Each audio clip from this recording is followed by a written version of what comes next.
Aujourd'hui, c'est un événement qui est la quatrième édition sur la conférence internationale sur la mobilité durable, en partenariat avec la Fédération internationale des routes. Et cette conférence, elle vient quelques semaines avant la COP27.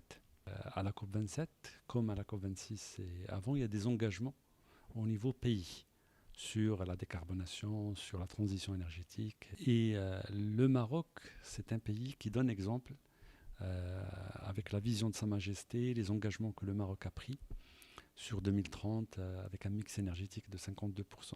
Et des engagements sur les SDGs, Sustainable Development Goals.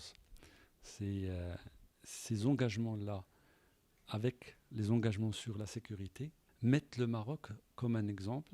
Donc c'est une réunion qui est une réunion d'action. Ce n'est pas une réunion de déclaration, ce n'est pas une réunion d'idées, mais c'est une réunion d'exécution et d'action. Donc toutes les actions qui seront présentées, quelqu'un, une organisation l'a faite, que ce soit dans le secteur privé ou dans le secteur public.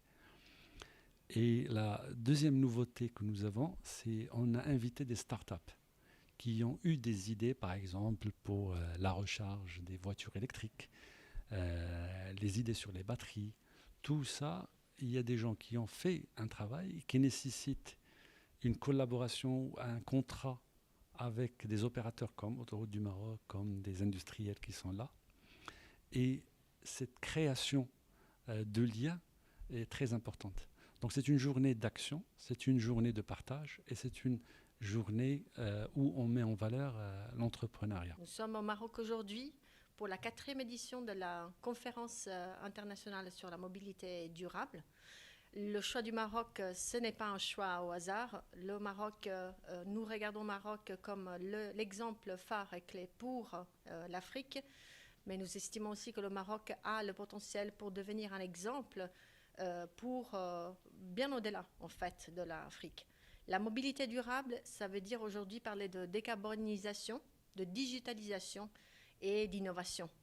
Et le Maroc est bien placé sur les trois thématiques. Mais il ne faut pas oublier l'aspect social de cette thématique.